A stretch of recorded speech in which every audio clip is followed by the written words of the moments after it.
What's on the TV? I don't know. Oh, let's watch the news! Yeah!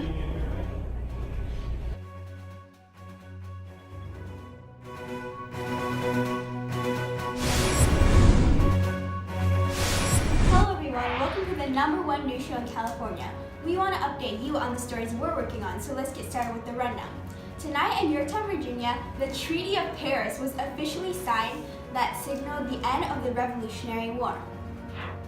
Let's get a closer look at that. MAE's reporter Anjali Money is live in Yorktown where General Cornwallis officially surrendered. Yes, that is correct, Michaela. After 7 years of fighting for independence, General George Washington says he is relieved to finally say that he is proud of the new nation. I was able to speak with General Cornwallis about the reasons for his surrender. He says, quote, "We were completely surrounded and had no way to escape. In my head, the only thing that made sense was just to surrender. So that is what we did." End quote. We would like to congratulate the U.S. for this amazing win. I think that this victory for the U.S. is a prosperous and beneficial one since we can now take measures to better the economy and gain power. Back to you. I agree. Britain's loss will allow for the success of the United States. Britain's loss proves that we are superior to them and have finally escaped the clutches and will no longer be treated unfairly for the benefits of the British king. Now it's time for a coffee break and we'll lead you right over to the next segment. In the early 1600s, England began establishing colonies in America, 13 to be exact. Altogether, the 13 colonies formed a team that would soon become divided. The 13 different divisions within the team were Delaware, Pennsylvania, New Jersey, Georgia, Connecticut, Maryland, Massachusetts Bay, New Hampshire, Virginia, New York, Rhode Island, North Carolina, and South Carolina. Altogether, these 13 colonies came to realize that they were better, stronger together, and so they united. The very first team to arrive in the U.S. is the Pilgrims, who boarded the Mayflower and sailed to Virginia to escape religious persecution. Jefferson, now MVP of the USA team, wanted to acquire New Orleans, which would help the farmers, but Team France stood in its way.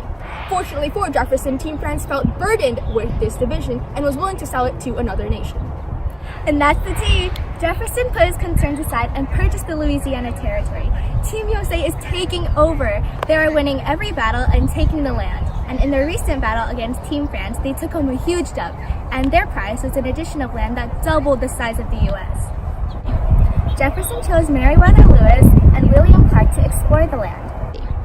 During the early 19th century, Americans began to explore what lay west of their nation, and they developed a manifest destiny. The belief that Americans had a God-given right to possess the entirety of the continent. Expansion was quickly making its way to becoming the top sport in America. Going into further detail about the early political parties, we have Hamilton and Jefferson. The tension between each of them is only increasing. Washington says he will not choose a side. Here we have Hamilton. I'm the founding father of the Federalist Party. I believe in a loose interpretation of the Constitution, foreign trade, growth in cities, and a strong central government. Next we have Jefferson. On the contrary, I am the founding member of the Democratic Republican Party and believe in a strict interpretation of the Constitution. I want more land for yeoman farmers. Now, as a Democratic Republican, I believe that the central government and states should have equal power. I beat Hamilton in the election and became the third president of the United States of America. I pursued the Louisiana Purchase and expanded the nation for the better. Thank you. Moving on, let's welcome the famed President Andrew Jackson. Now, there's been a lot of drama associated with this man, rumored to be the cruelest president ever to Native Americans. Let's see what he has to say about that. With my Jacksonian democracy, the poor and middle class were given more opportunities and rights. I was the first president to be born into poverty, not a privileged family.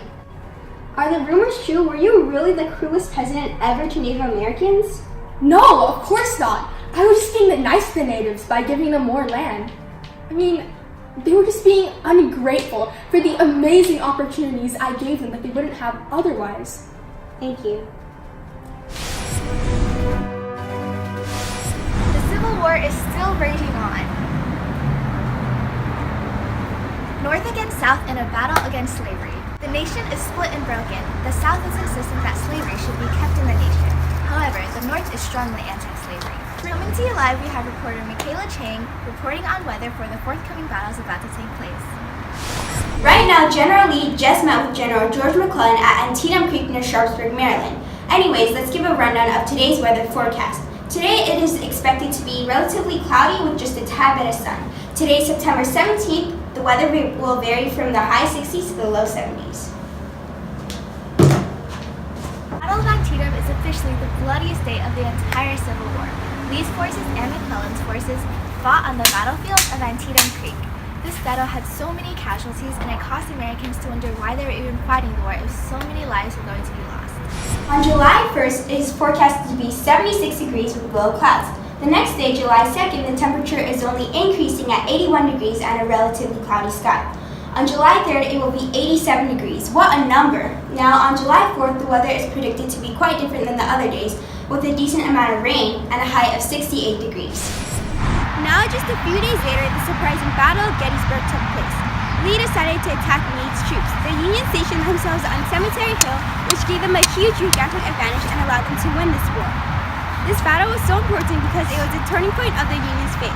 As predicted, on July 4th, when Lee's troops retreated, he was hampered by the rain, mud, and creeks. After the Civil War, efforts were made to rebuild the broken nation and to put the pieces back together. After Lincoln's assassination, President Johnson became president. After Congress passed the Reconstruction Acts, who were convinced by the radical Republicans to do so, African Americans were able to gain new political powers and new opportunities for education. However, many African Americans weren't able to find a job, so they turned to farming. The freedmen worked for white landowners under sharecropping, in which the freedmen raised crops for a landowner in return for part of the money made from selling crops. However, landowners overpriced supplies, which often left many freedmen in debt. They were bound by contracts, unable to leave the land until they finished paying off their debt, which took many years. Sharecropping led to an essential slavery 2.0. The legacy of Reconstruction was nothing close to the reality of it. With the United States a complete nation, people are working hard to populate this nation. I'm your news anchor here with the updates on thousands of immigrants entering this nation by day. There are currently new houses, better known as tenements, in the process of being built because of the huge influx of immigrants. After the Civil War ended, there was a mass migration to the West. I'm here live at the studio with famous actress Jade, who immigrated here all the way from China. Now, why did you personally decide to come to America? Most people came to America to experience new opportunities. Others wanted to break free from an oppressive government or escape from poverty. However, I personally came to America to see what it has to offer. I love the United States so far. However, because there is such a high demand for housing, I am forced to live in the ugly, rundown tenements. Every day, I see thousands of immigrants flock into Ellis Island, all from different backgrounds. It really is such a wonderful sight to see so many people coming into the United States. Sorry for this much-needed interruption, but we have some breaking news. That's right. We have just found out that white citizens in Virginia have tried to find loopholes in the 15th Amendment, which did not allow people to be restricted based on race, color, or previous state of servitude.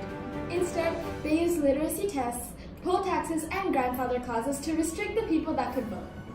Passed 2 years ago, the 14th Amendment gives all people born in the U.S. equal rights, including former slaves. However, many white Southerners continue to be extremely racist.